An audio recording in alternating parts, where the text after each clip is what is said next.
What's good, ladies and gentlemen? Welcome to the Wrestling Sports Show. I'm your host, Big Daddy. Lex is in the happiest place on earth right now, enjoying Mickey Mouse and preparing for May the 4th be with you. And we got Coach D hanging out. Hey, hold on. He ain't Disney. He ducking me. Oh, God. He ducking me. I knew this was coming. Lex, you and him have to settle this. Well, y'all don't have to settle. You took an L on your King's take. No, we gonna go over it. We gonna go over it. Look, I'm gonna make this a clip just for you. You know what I'm saying? The Warriors won Game 7 on the road, which y'all was going back and forth about. And since he's not here, I'm gonna let you go ahead and get started. How you feel about that Game 7? Well, veteran experience, which I've been saying the whole time, took over. Superstardom took over. No disrespect to Darren Fox. You might be an up-and-coming star, but there's a man named Steph Curry, and he is a superstar. And when the rest of his team wasn't given, he gave you 50 points. On 20 of 38, 6 assists, 5 rebounds, in your house. Guess what?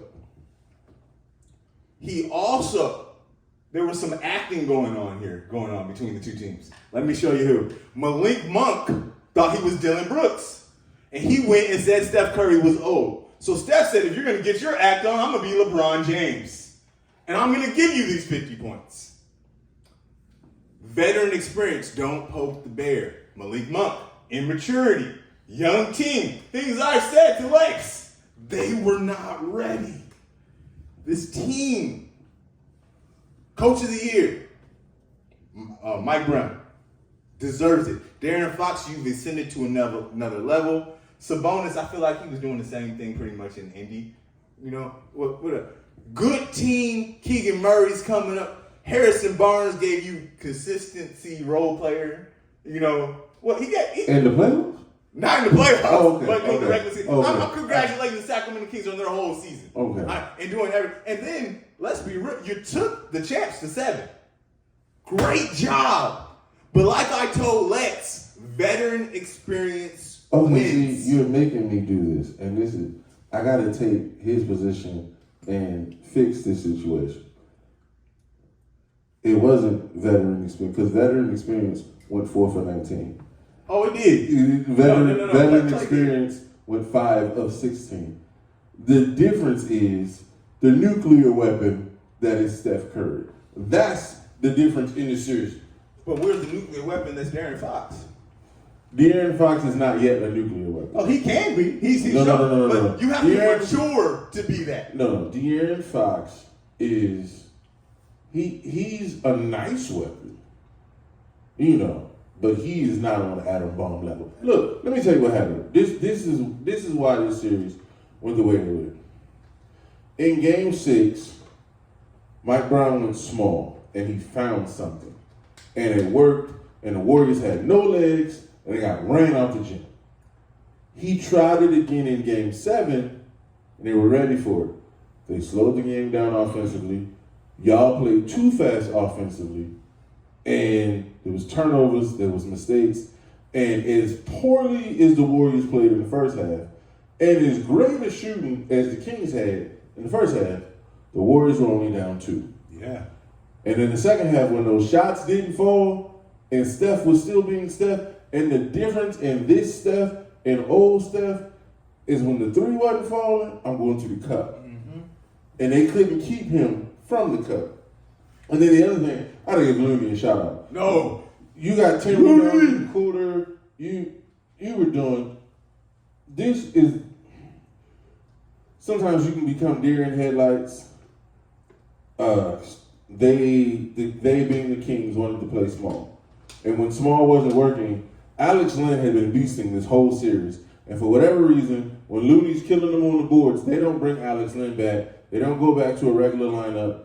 And it destroyed them because Golden State kept getting extra possession after extra possession. And next thing you know, it's 10 at the end of the third, and early in the fourth it's 20, and Mike Brown is looking like there's nobody on the bench I can turn to. Nobody. To give me an offense because Malik Monk, no show. Harrison Barnes, no show. And De'Aaron Fox, couldn't hit the side of a barn in the fourth quarter. So it was a great series for the Kings, but at the wrong time, they went cold. And unfortunately, young teams do that. It is what happened. But I do have to say this. I've heard commentators say Steph doesn't show up in big moments. Then he has the greatest scoring output ever in a game 7, and then the narrative changes. They move the goalposts. The Kings were not a great team, and it was only the first round. One of Jordan's most iconic shots is closing out a first-round series over Cleveland.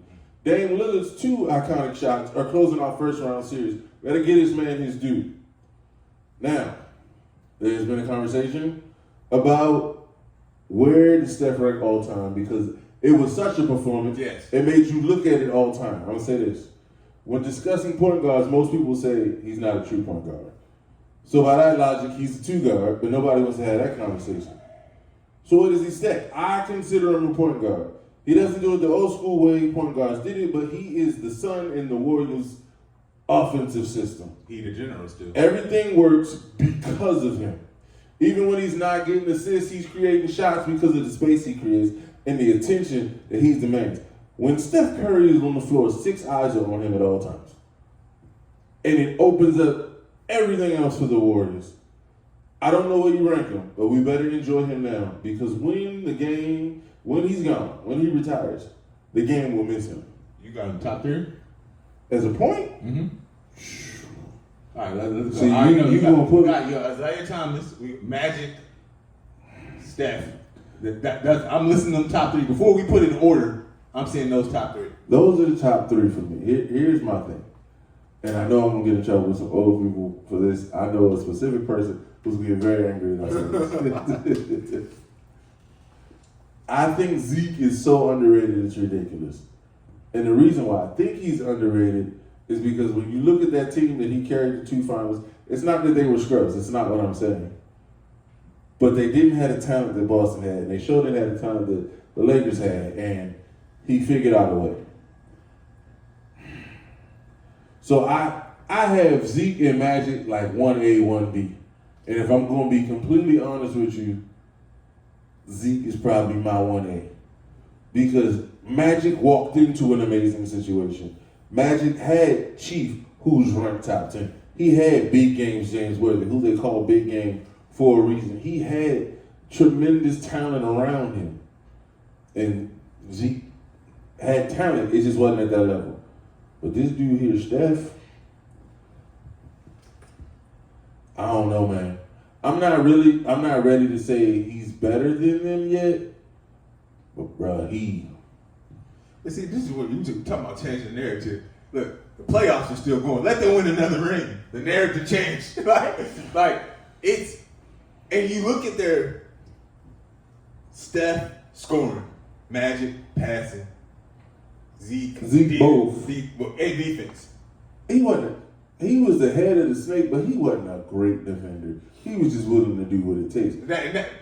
That's all from the shortest guy on the court. I need that. No, but Zeke, look, and that's the thing, his passing is underrated. Like Zeke got seasons with 13, 14 assists a game, and he's not just dumping it down to the center, letting the center do the work. Like, I'm just gonna say it's a 3-man conversation, and Steph is show enough in it. That's what I'm gonna say. All right. That's fair. Why is playoff Jimmy and regular season Jimmy 2 different people? Well, first, before we deal with Miami, we have to go to their sister team, or brother team, the Los Angeles Clippers, which I call load management West. And what you're not, Clippers are out about theirs. Kawhi needs to rest. Paul George taking the day off. They're just open about it. Why does Kawhi need to rest? Because Kawhi will show up in the playoffs to sprain his knee or tear his knee and not be. So, load management. Now I'm going to take you to the Eastern Conference, which like to hide their sin. Miami Heat. You know why? Because Jimmy Butler was giving 40-point performances during the regular season. Giving 35-point performances. And you know what would happen? Jimmy go off for 40, game off. Jimmy go off for 35, game off. 2 games here, 3 games there. He played 64. So them 18 games of low management spaced out between the season, you say Jimmy is a dog. Jimmy, come on, I can't let you get away with this. What? No, what? I can't let you get away with this. Jimmy has been like this in Chicago. And in Chicago, he wasn't getting no low management because Thibodeau was running everybody into the ground. So we can't say that. Well, you need low management with Thibodeau system. But Jimmy is 2 different people. There is a switch that goes off in his head. But you can't be that. He can't be that every night during the regular season. So he do it and then takes a game off. No, we said we were like they weren't even supposed to be here because Jimmy was missing too many games at the beginning of the season. But if this Jimmy, playoff Jimmy, played like this all the time, we talk about an all-time 2-guard. Like, this Jimmy, playoff Jimmy, is different. And his playoff resume is starting to be great. But the problem is, Jimmy's heart, will, is what gets him to this greatness. And when his heart and will, and again, aging player, you need somebody else. Ain't got nobody else. Exactly. If you can't Bam giving you every other game. And so when every other, you nice. Jimmy, why Jimmy is special is because, again, he is sweating his soul out. No, I'm gonna tell you why Jimmy's special. This is amazing. Jimmy is not a shooter. Jimmy just finds a way. And in the playoffs, what makes his story so great is no matter, you need a 3? I don't normally make them, but tonight I got you. Yeah. Oh, you need mid-range jumper? I'm streaky, but tonight I got you. You need me to cut. You need me to get you the bucket? I got you. These free throws, don't worry about it. Big clutch shot late? No, you're not calling the play for nobody else. Give me the ball. I got you. Whatever they need, Jimmy becomes that. And look, the Knicks, I'm concerned. We're going to talk about this a little later. We're going to pick the series. If y'all going to let Jimmy do what Milwaukee did, y'all going to help us. But now we got to talk about your team.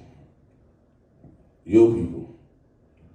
Is Denver that much better than the Suns? Collectively, yes. And that goes back to objectivity. Oh, that's just new. No, it's the same narrative we've been saying the whole time. Phoenix ain't got no bench. Like, Denver got 20 points off of 3 people on their bench. Yeah, because their bench has been inconsistent all year, too. The Suns had to run their entire bench to get 24 points off their bench. And, of course, that was some garbage time once the game got over down. So, the problem is, when you have, let's just say, a Bruce Brown and Jeff Green that can come in and play the 3 or the 4. Jeff Green can play small ball 5, give you defense, and you leave Jamal Murray out there to score. They can do it. Jeff Green is 75 years old. Yes, he is. He played for the Seattle Supersonics. That's all I'm going to say. But, Denver has the pieces that can give your starters a break and not let the game get away. Besides Jokic, of course. We know that. But now Jamal Murray is scoring, 40 points a game right now. And he feeling good. Yeah. That knee starting, See, he feeling good. This what I'm going to do. I'm going to go where people don't want to go. That's what I do. The Suns lost so bad in game 1 that it caused Monty and Ayton to have a real conversation. If you don't know, what was he fighting about? if you don't know, Monty and Ayton have worked together all year, but had real meaningful conversation. If it wasn't yelling at each other, they wasn't having it. That's how bad it was. These 2 men are being made to coexist. Now they're truly working together. I'm going to say this, and I know it's unpopular. Monty is a great man. Woo. Quality man. Woo. I just don't know if he's a great basketball coach. I'm not questioning his acumen. I'm questioning his thought process. The Suns lost the 21 finals because Monty had a way he wanted to win. Yes, that's true. He was unwilling to build the wall. He was unwilling to play Jalen Smith. He was unwilling to try new things. The Suns blew a 2-0 lead as a result. And in the closeout game, because he wouldn't change, Giannis went for 50 in the finals. And he was injured, wasn't he? Because then he had that surgery right after the season. I don't know. I think it was a knee or something. But similarly, we just saw Coach Budenholzer lost to Miami because he wanted to win a certain way. Yep. And they wouldn't change, they wouldn't trap Jimmy, and it cost them the series. Sometimes, what makes a person great is also their biggest weakness. Being stubborn and unwavering has gotten many coaches to this point, and now when they need to be open to something different, they're conditioned not to listen. Monty doesn't take advice. He doesn't hear from the outside, and it's bad. And it's so bad because he's playing Landry Shamet, and Landry Shamet's shooting less than 20%. Woo. He got T.J. Ross on the bench. He got T.J. Warren on the bench, and he won't even try.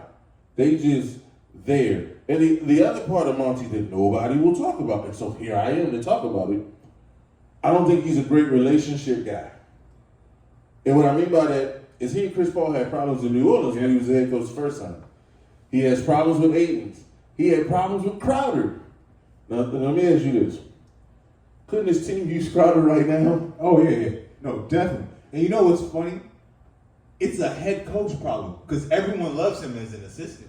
They loved him. The reason why Kevin Durant... Because you got to be the good guy. Yeah. And that's my thing. Like, maybe he hasn't learned the boundaries of head coach, player, but this is your second time around. No. And you about to blow it.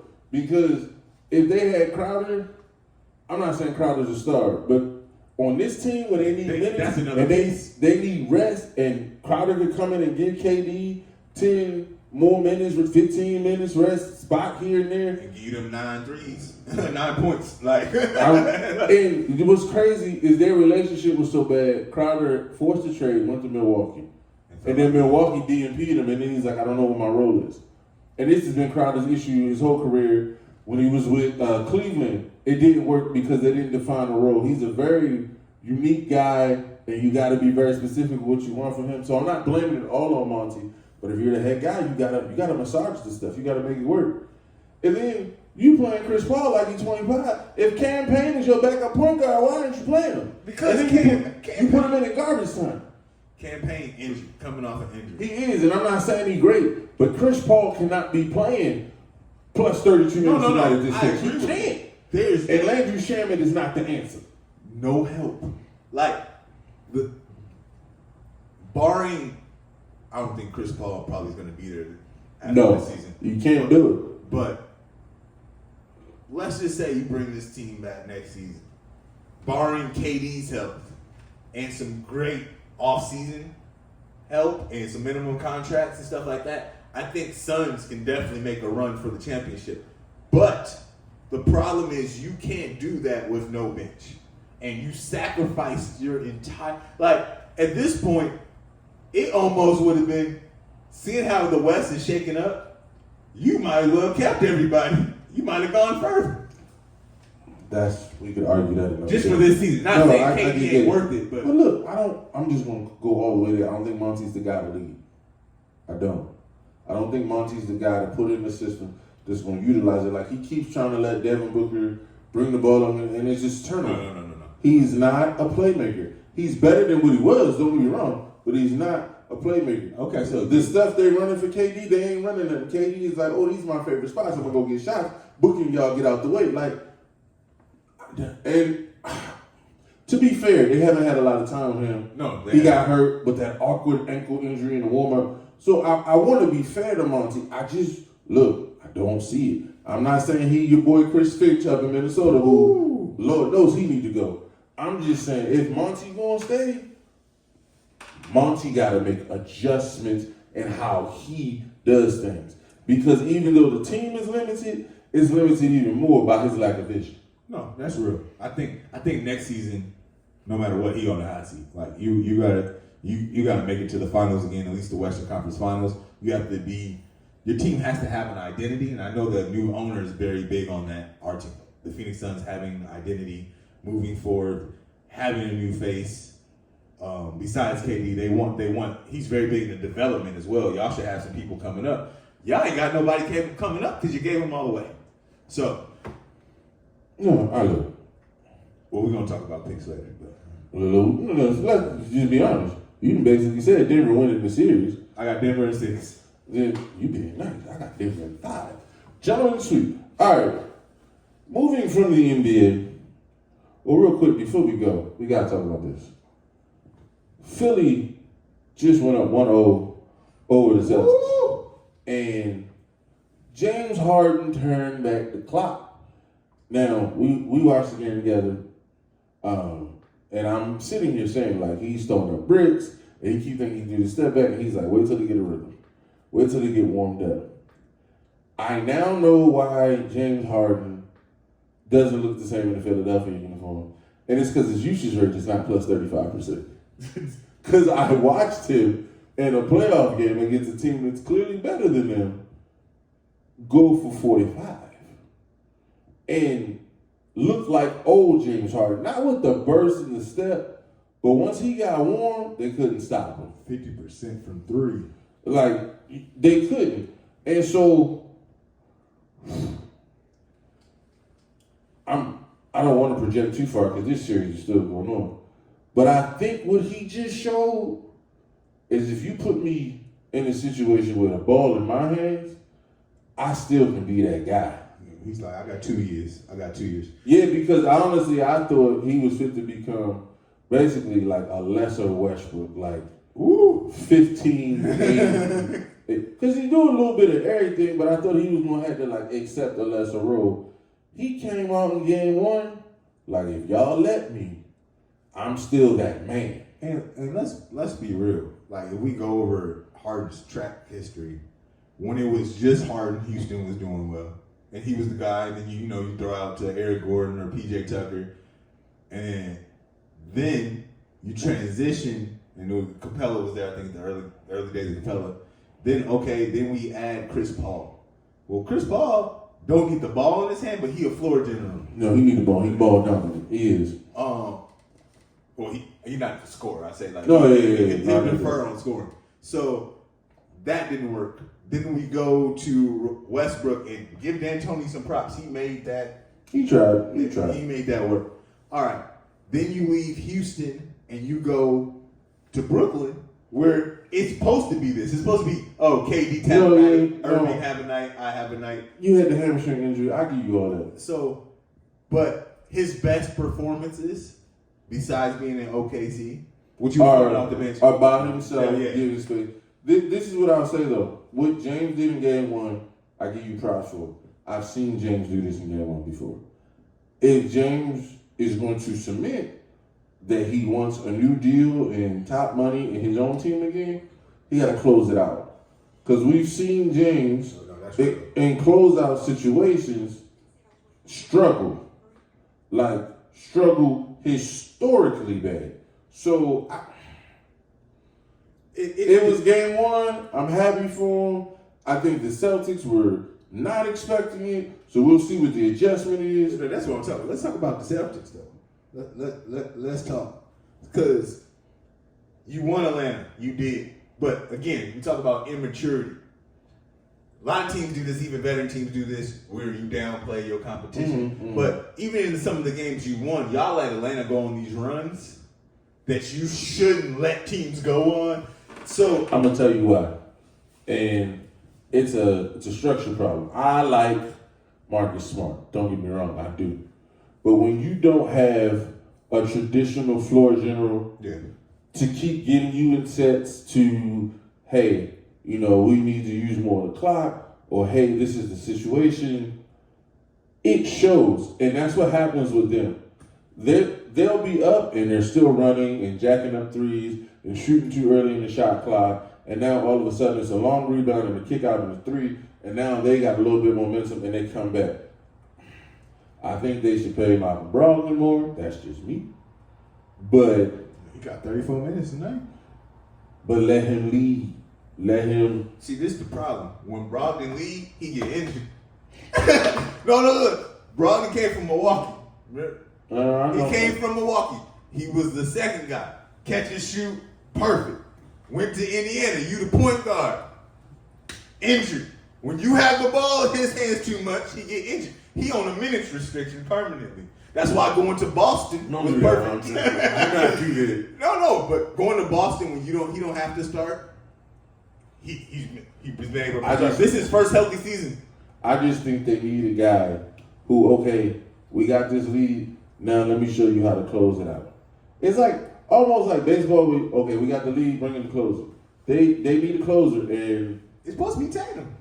Tatum is. We need a bucket, but I'm talking about getting us in easy stuff, still running our offense, not being bogged down. Because notice what happened even in game one. Oh, the shot clock running down. We passed the ball around. Who gonna take the there was no organization in what they were doing. No, look, Marcus Smart had 7 tonight. He usually don't have that many assists. But I'm all like, Derek White usually, and he ain't your main guy, usually has the highest assists. But I like seeing 7. Look, I'm looking at assists. Look, Harden can do that all he wants to. He still need to up his assists to what he been doing. He got 6 assists tonight. We gotta get. When you taking the shots he was taking tonight, he wasn't hitting nobody anymore. He said in the interview, "We lost 30 points. I was taking these shots no matter what," which essentially meant 20 shots was gone, and I was taking 19 of them. I knew that going into the game. Oh man! Look. All right, here we go. I'm gonna go first on this. So, ladies and gentlemen, the draft in the NFL just happened. And it makes no sense to grade a draft. It's totally ridiculous because you have no idea. And so you're basically grading the draft based on how you rank people before the draft happened, even though you've never seen them play at the NFL level. It's a totally weird thing to do. We're about to do it anyway. So, in my mind, who had a great draft? Look, I got to talk for Lex because he's not here. Howie did it again, bro. Yes, he did. Howie. How he had them bad drafts where he was drafting J.J. Arcega-Whiteside and Nelson Aguilar, and you were like, ooh, he on his way out. But he then went to professional development and figured out how to do something because these last drafts have been amazing. And then to throw in DJ Swift at the end, Howie did his thing. Philadelphia is now the Georgia Bulldogs of the North. Yep. And no team has lost the Super Bowl and went back and won since Jesus was 12, but they trying.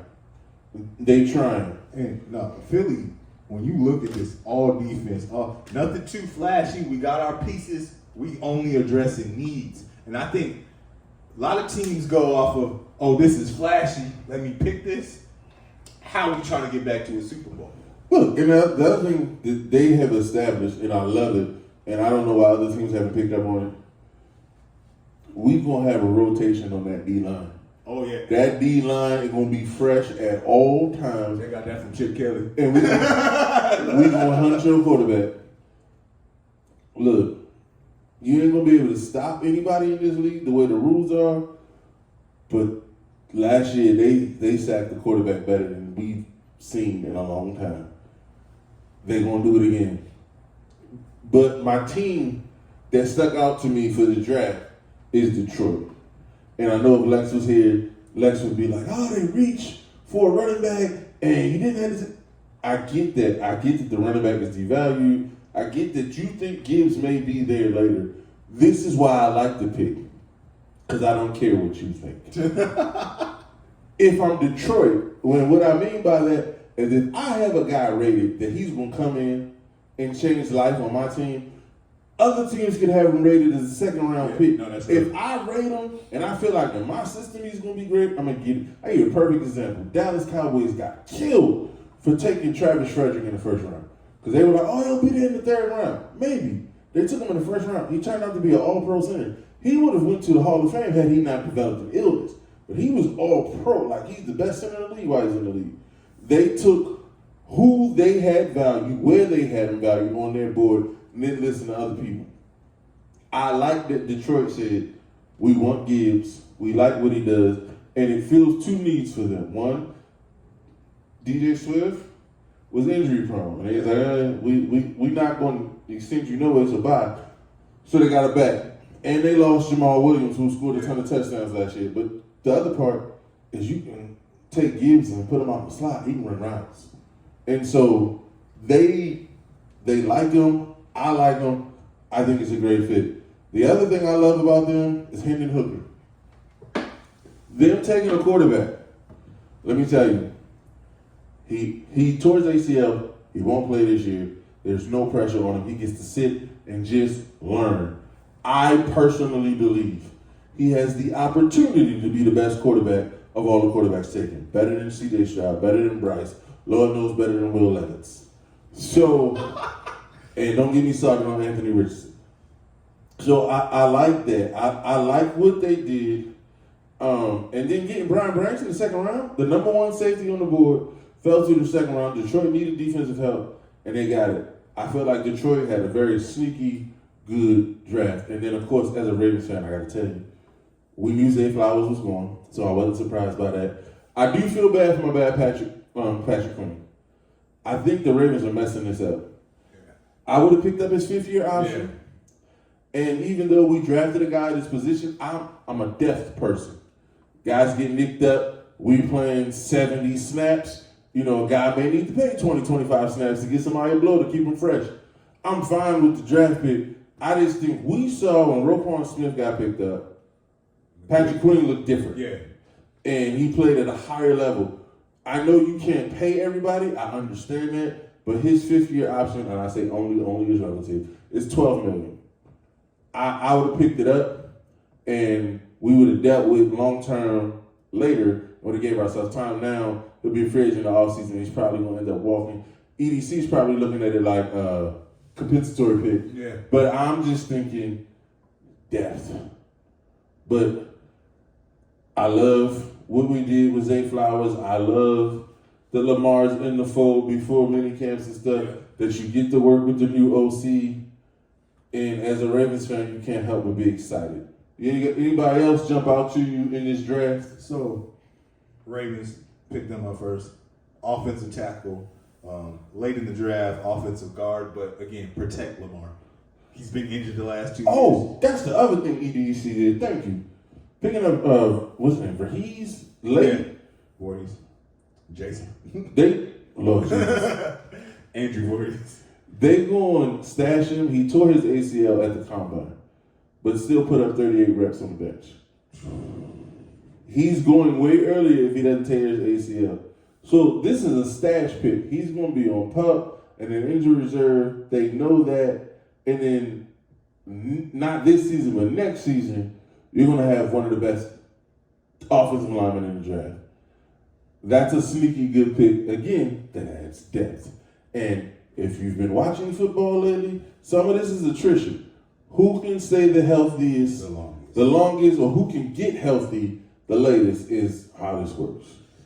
So next up, Seattle Seahawks and Pete Carroll. Yeah. Now, one thing that I liked about this draft, well, you can like it or not like it, but it shows conviction. Geno Smith is your guy. There was no quarterback. No, there was no confusion. Yeah, we put that money in him, and we're gonna ride with you.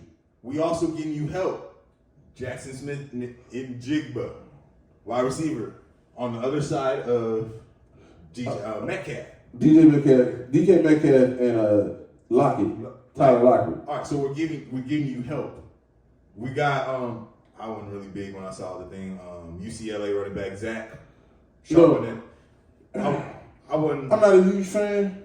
But if he, what's his name there? Was Williams? No, they got a rookie coming back off injury from last year. Yeah, so he was good. I just feel like they knew what they wanted, and it was a very let's again go after our needs. Let's support our quarterback Geno Smith for these next 2 years, and let's not bring anybody to make him nervous. I agree with that part. I didn't like the Jackson and Jigba thing, not because I feel like he's a bad player. Tyler Lockett to me is already a slot, but he's small. And Jigba is a little bigger, so they're kind of interchangeable. Look, I think the message they sent in the draft is Seattle was like, we ain't fit to be throwing the ball a whole bunch. We about to run this thing. We about to run this thing. We going to pound y'all. So now the smoke. Now, can we talk about just some mistakes? Oh, Atlanta? No. I got two others. Well, can I go Atlanta first? Go Atlanta. How y'all lead the league in rushing attempts, have 2 quality backs, and decide at number 8 the thing we need to do is go get a running back? I know he's the best back on the board, but no. And here's why I know. Y'all got holes everywhere. Everywhere. Like, everywhere. The secondary, the linebackers, the pass rush. Offensive line could be better. Like, PFF ranked their offensive line as the number 5 offensive line in the league. And I'm like, that's inflated. That's just inflated. So, Because Marcus Mariota's running. I just don't. I didn't see that pick making sense. The rest of your draft here, but to me, you take that pick as a luxury when your team is pretty good. Mm-hmm. So we got a good team. He's the best player on the board. We're gonna strengthen the strength. The problem is, y'all got too many holes to be trying to strengthen the one strength you had. All right, I got two. And first, we're going north to Buffalo. You know why? You don't like Kincaid? No, I don't have a problem with necessarily the players that they've taken, but where's your running back? Oh, what does Josh Allen need? No, they need an old running back, right? Yeah. You want to give him less help at running back? Less? Latavius Murray, no disrespect to you. None. That's not what Josh Allen needs. I agree with that. No, but Kincaid's gonna help because Dawson Knox is a guy. No. And Kincaid, he got a little Kelsey in him. And even Justin Shorter, nice little quick. But my issue, y'all need a running back. I would have went running back first because you can see your. The problem is there was only 2 running backs slated possibly for the first round. By the time Buffalo picked, they were both gone. All right. So that's the problem. I agree with you. This wasn't a need, and to me it's a spit in the face when you saw him take his Murray. Josh Allen, wait, there's a ram in the bush. What's the ram? Latavius Murray. What? All right, number 2. Oh Lord. Did I miss my number 2? My number 2. Oh, I didn't put the team. Team down. I didn't put the team down that made me mad. Let's see. I'm gonna pull it up right now. Ooh.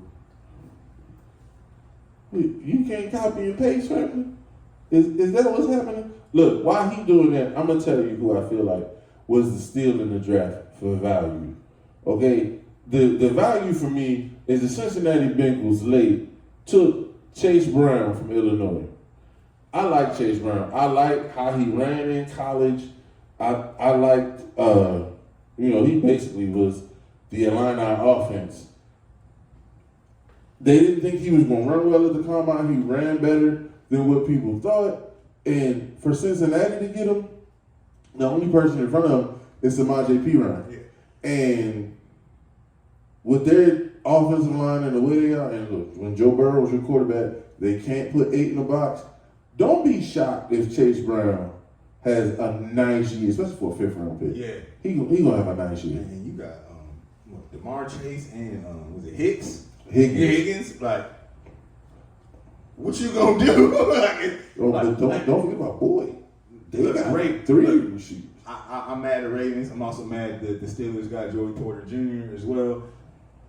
That's mad. All right, so I found out who it was. I'm sorry. The disgust didn't deserve to be on my page. These New York Giants. Let me tell you about this. I like some of their picks, but what they're missing, a quarterback. How you don't have a future? You don't believe in Daniel Jones. He got, 2 years? Come on. You didn't draft a quarterback? Ferris. Coach. He's getting him at $40 million. They might take the quarterback. No. You need to have somebody ready. And guess what? We're going to spend the next 2 years learning what not to do. Come on now. They get him at $40 million. They were not taking the quarterback.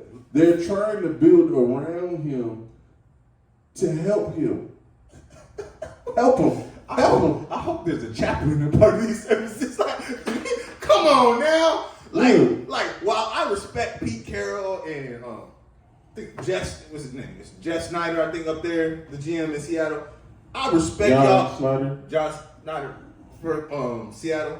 I appreciate them going all in on Geno Smith, not bringing, but that wasn't the move for the Giants, man.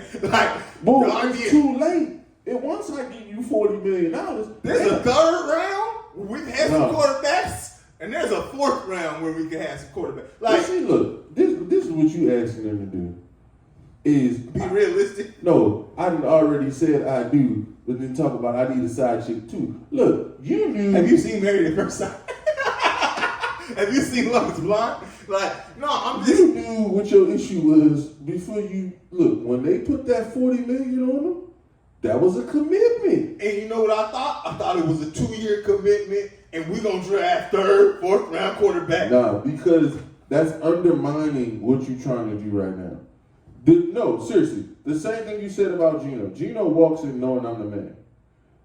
Daniel Jones, if he's gonna be the best Daniel Jones possible, whatever that looks like, is he needs to know you're not trying to groom somebody behind me to sneak up and take this spot. He needs to know that. Blake Bortles or Daniel Jones? Blake Bortles had one game where he threw for 35 touchdowns. That's my point.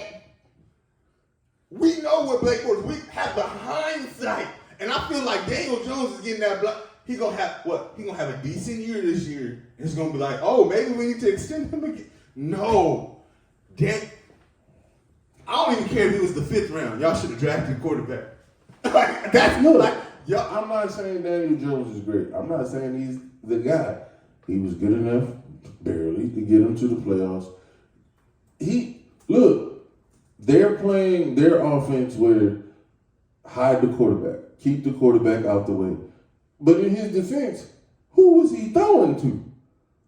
They ain't had nobody. Oh, you know what? When Kenny Galladay is your guy. He's not amazing. He's not amazing. But Tyrod Taylor is his backup. He's gonna get some playing time this year. That's all. I was asking for a Tyrod Taylor in the draft. That's all it was. I was asking for something else. I'm gonna tell you the truth. There was a season where I thought Tyrod could become something. That ship has sailed. Tyrod is a guy. Now, I'm gonna tell you the truth. Daniel Jones, The difference between the guy. Daniel Jones and Tyrod Taylor. No, but that's what I'm saying. 6 in one hand, half a dozen in the other. That's the difference. I'm telling you. Look, I'm trying to do the math. No, that's the same. That's the same. No, look. For me, I don't have a problem with you. No, I did have a problem with you signing Daniel Jones. Look, I'm just against Daniel Jones. We're just gonna move on. Like, I approve this message. We're going back to the NBA because he'll talk about the Giants forever. All right. I think we're in agreement on this one. Your picks for the Knicks versus the Heat. Heat in 6. We agree. Heat in 6. Especially Julius Randle on one leg. And, yeah. Plus, no disrespect to Thibodeau, but Spo different. Suns versus Nuggets, I think we both agree. Well, you had Nuggets in 5. I have Nuggets in 6. Well, we got Nuggets. Nuggets. Look, the Suns shouldn't be here now. If Paul George and Kawhi Leonard can stay healthy, they'd be home already. They're the best players on the other team. Cancun. All right, Celtics versus Sixers. Woo! You know, that game 1 got what, like a 90%? 90%? Woo! I'm still going Celtics in 6. Yeah, I'm going Celtics in 6. Woo! If Philly take the next game, I'm switching. I'll switch, but no. Celtics in 6. And B, even if he comes back, gonna be on a braced knee. And a minutes restriction. Yeah, so Celtics in 6. Lakers versus Warriors. Taking Lakers in 6. AD is the difference. You got to dominate that center. I'm surprised that he's lasted this long. I'm just gonna be honest. You ever seen a man fall and the whole stadium be like, "Oh, that's the season. That's the season. Whole season gone." When he fell and hurt his hip last week, we thought it was a We went wrap. back in the locker room. We was all, "Oh Lord." I got Lakers in 7. I feel like Steph gonna do Steph things, and nobody else is gonna come join. There ain't nobody. Who you count on? Jordan Poole. Ooh, that contract looked bad every day. It looked bad, but the only it still looked bad. But I would say the other side that he playing on half a foot, like one of his feet is like injured. numb, can't feel it. You know what? That stuff only come out when you play bad. It never come out when you play good. But I'll say this. It was coming out before the playoffs started, so I'll say this. But he's playing bad. I'm going to say this. If I'm going to get 120, punch me in my face. Look, he was getting 120. It's that $20 million bonus that the punch was for. If you going to give me 120, punch me. The other advantage where Lakers definitely need to come in here and take game one is Lakers been off since Friday. Is it rest or is it rest? That's what we're going to find out real quick in the first quarter. Because everybody always wants to rest, but then when you off that long, it turns into rest because you have no rhythm. I get that, but the thing about Golden State, y'all been running with them young cats. And even though you ain't finna run with these old cats. No. LeBron about to walk the ball. No. I agree. I'm just like, the tiredness of them. Like, and the tiredness of Steph that you had to put up that 50-point game 2 days ago. Okay. Or 2 days when this happens. When they went to game 6, everybody was like, the problem is going to be that it's less than a 48-hour turnaround. Less than 48 hours, they beat them by 20. And then this one is a little more than 48 hours because they played in the afternoon and it's going to be a night game. So, no, that's true. It's in the chase for LeBron and AD. That rest. I don't say the rest of the team. No. LeBron needs to go. I'm going to ask you this question. This is the question.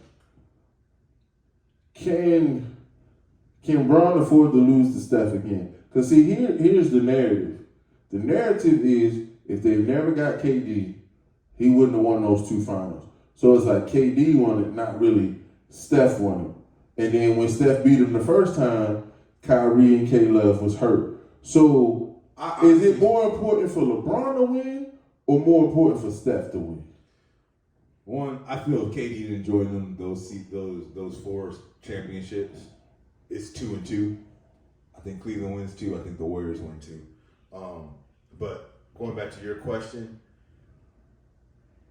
I think for Bron, just for what Bron wants, we were just talking about this couple shows ago about Bron don't want the Lakers to be what Michael had with the Wizards. Mm-hmm. Like, we didn't make the playoffs, we didn't make that. So be Memphis, whoop that trick, and play in the locker room. I think for him and the Dylan Brooks old thing, I think, yeah, I'm a grown man and, I'm one of the greats.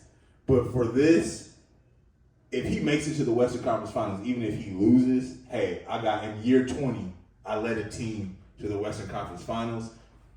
I'm good, even if his next 2 years are garbage, I did it in my latter years. For Steph, you just won a championship. You're tied with LeBron. I think it's bad for LeBron if Golden State wins the championship.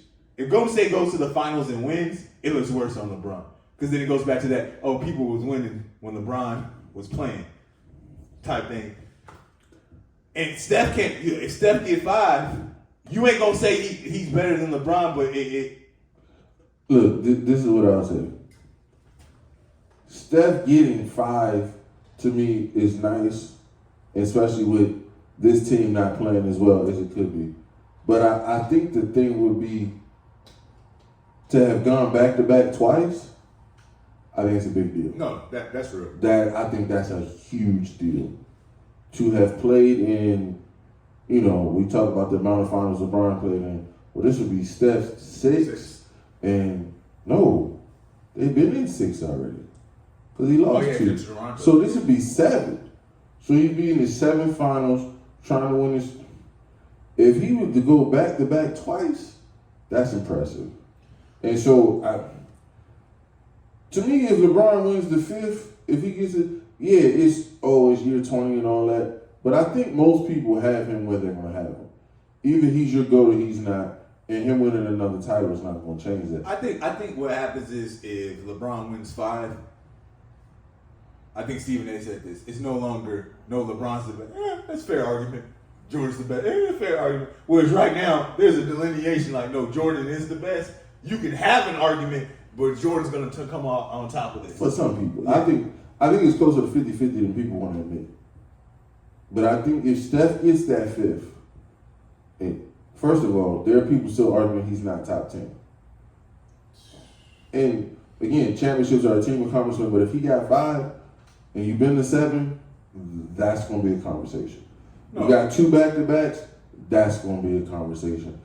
If they win, he's going to have to be the finals MVP. So there's 2 finals MVPs. You got the same amount as Kobe Bryant. And so... No, that's real. That's real. And the thing about Steph, again, the KD thing is not there. So I won 2 without KD. No, Yeah. I won 3 without KD. And KD ain't won. No, ain't no without since me. So, no, I think it changes it. For both, I got Golden State or Lakers taking out Denver. Actually, see, this is the issue. If Lakers win this, I got Lakers coming out the West. But if Golden State win, I don't know if they can beat Denver. yeah, because Jokic, again, the center is your weakest point. I like Mooney, but I don't. Yeah, I so don't. Styles make fights. I don't know. I know Golden State probably would love for the Suns to figure a way out more than that. Because they ain't worried about Ayton. ain't nobody worried about Ayton. no. And look, by 4, and see, this is the dangerous thing. Again, when the bench thing comes in, Phoenix, y'all can be up 10 going into the 4th quarter. And then you got to sit them, and then it switches. Somebody got to come out and Golden State. If Poole come off the bench, gonna get you points. Yeah, Kuminga can get you 10 to 12. Like, there's people that can get points on Golden State, so that's where it's gonna happen. What do the NBA want? I know NBA want Lakers versus Boston and fight for 18. I think that's their headline. And then, but I think the NBA will take the Lakers versus anybody in the East, especially since Milwaukee's gone, because the markets are big enough. So if somehow Miami got there, I'm cool. If Philly gets there, I'm okay. But you're right. If it's Lakers versus Boston, there's a history behind that and a marqueeness to that. And I think I don't think they're going to make it. But if somehow the Knicks got there, they would be the NBA world. And on that note, on that pipe dream, y'all have a good one. Thank you for watching. Remember, like, comment, share, subscribe.